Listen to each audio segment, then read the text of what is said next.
You are the father! All that, and Best Jeanist is back.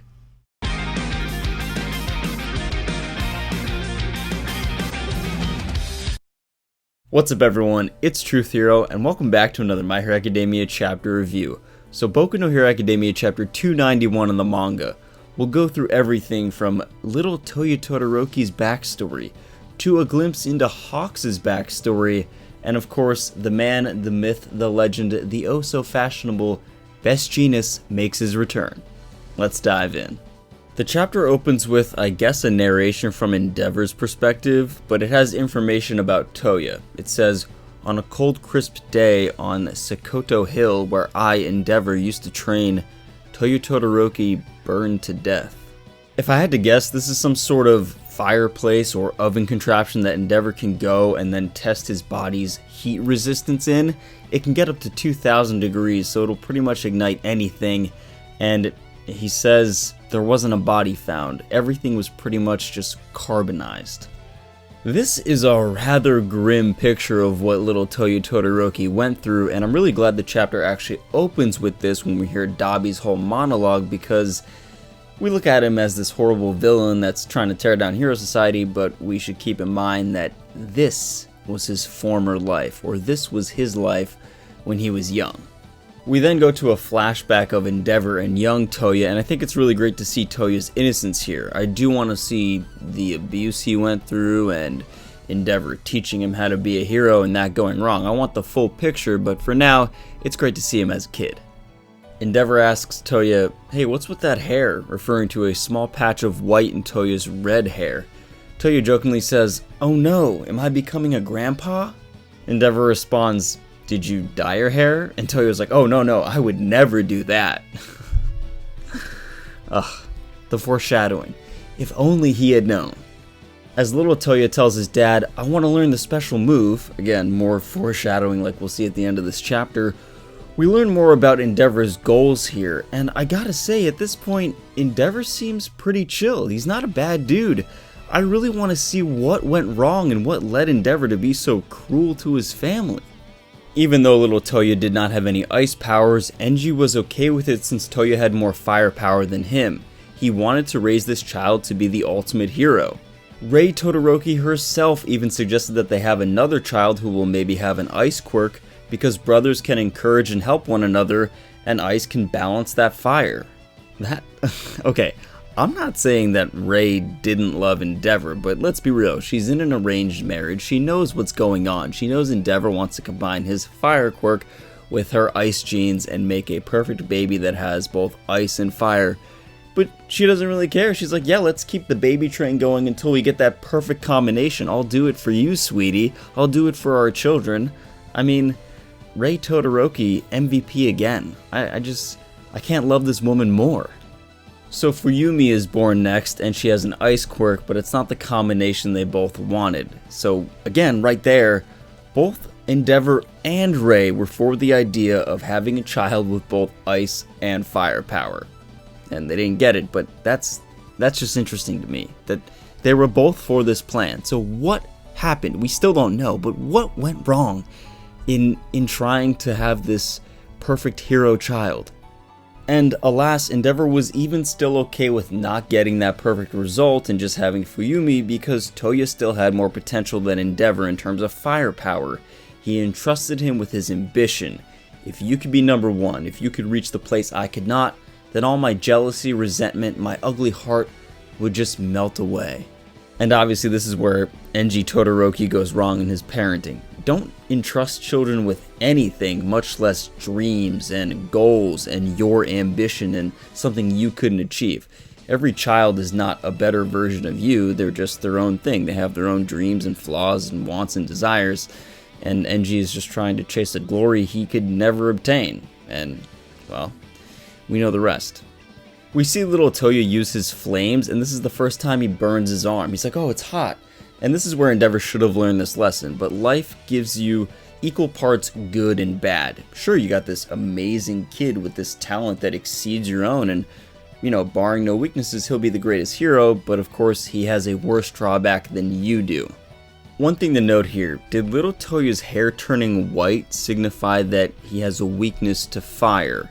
He has the fire quirk, no doubt, but what if his body or his skin has the ice gene or its constitution? Then his whole body would be weak to his fire quirk despite how powerful it is. Let me know in the comments below if this is a sign that Touya was actually weak to his fire just because of his DNA, just because he got, maybe his body and his structure from his mother, but then his father's quirk. I think it's different in Shoto's case because half of Shoto's body is that ice constitution, and then the other half is fire, so they can both handle their quirks and then balance each other out. But let me know what you guys think about this. Was this the first sign that Touya was a bit in trouble with his blue fire? What's really upsetting to know from all this is that had everything been fine in the Todoroki household, had Endeavour not gone down this path of jealousy and resentment of the #1 hero, Touya could have grown up to be an amazing fire hero, and Natsuo could have grown up to be an amazing ice hero, and they could have balanced each other out, and they'd be this amazing dynamic duo of fire and ice, this 1-2 punch that really has no weaknesses. Or Fuyumi, because hey, women can be heroes too. We go back to the battle scene, and Endeavour is still shocked from this news. He doesn't believe this. It's all just a dirty trick by the villains. But Dabi proves it with a DNA test. This dude really pulled out a paternity test. Enji, you are the father. This is the undeniable, unforgivable truth. Touya Todoroki is alive. Hi, Dad. What could be scarier than having to find out you're the father of this horrible villain? Probably having to pay child support. Does Endeavour make that check out to the League of Villains? Or... Speaking of the League of Villains, they didn't even know. They're just as shocked as everyone else is. This is surprising because I would have thought that they knew his plan, especially given the fact that Skeptic probably helped Dabi rig up the whole video and broadcasting thing. But no, they had no clue that Dabi had this going on the entire time. So, I mean, they're shocked, they're surprised. I wonder what they truly think of this. I wonder what Shigaraki will think of this. Because remember when Dabi said, "You'll know my name when the time is necessary." It's necessary, it's now. So when Shigaraki wakes up and sees that video and sees all this evidence, I want to be there. Dabi goes on to explain that Endeavour was excited about Shoto, his masterpiece who had both ice and fire powers, and that he never thought about anyone else but himself. Is this the type of #1 hero that you all want? If it hadn't happened already in this whole diatribe by Dabi, it's happened now. Endeavour's status as the #1 hero in the eyes of the public is completely shattered. Not only this, but Natsuo is currently watching this broadcast, and some school staff member is about to get Fuyumi and say, hey, you need to see this.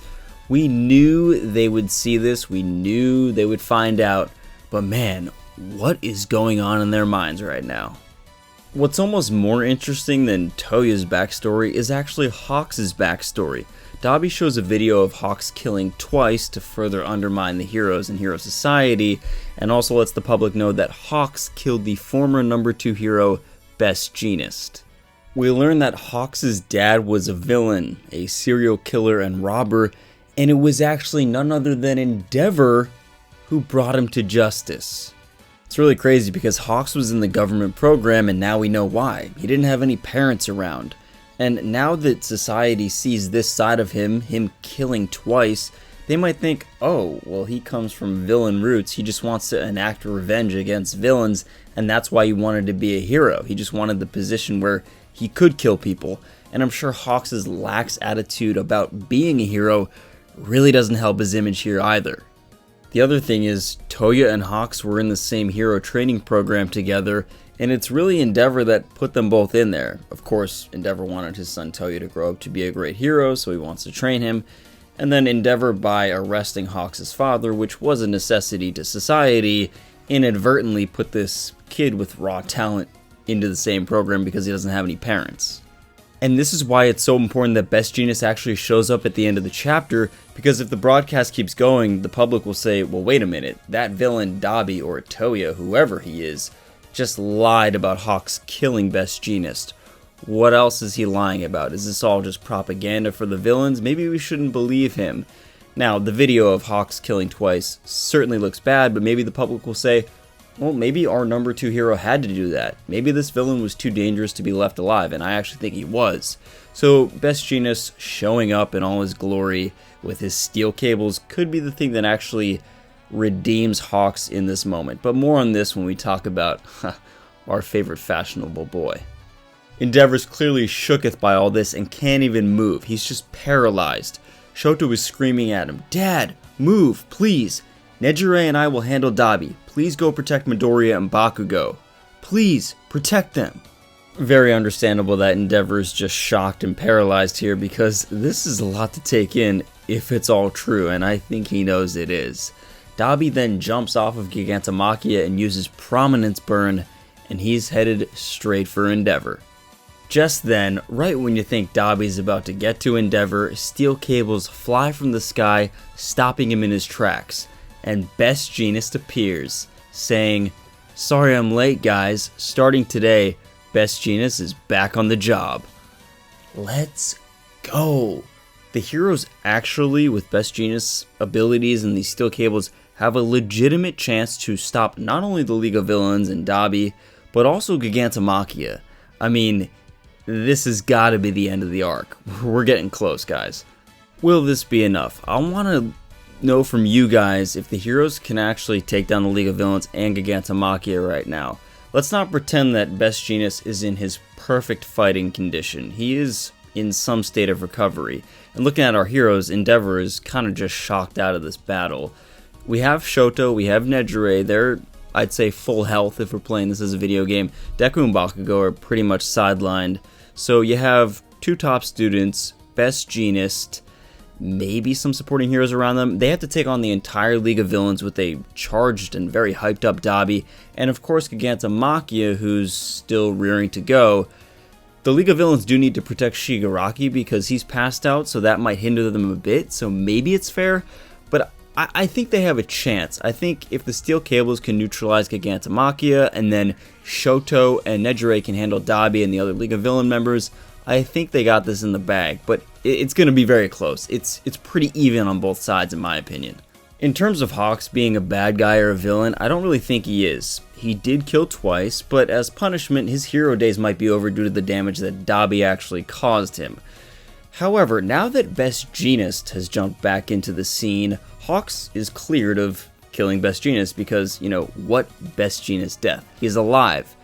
I think the more interesting thing, and we'll have to see in the next few chapters how Dabi reacts to seeing Best Jeanist, is that I believe there's more to that plan of killing Best Jeanist than Dabi thinks. I think Hawks and Best Jeanist came up with a way to trick Dabi in the League of Villains.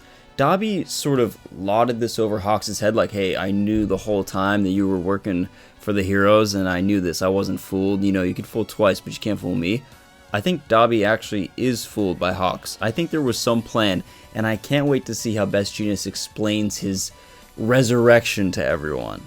Anyway, that's what I got for you guys. But let me know down below in the comments, will we get more Touya Todoroki backstory, the Endeavor abuse?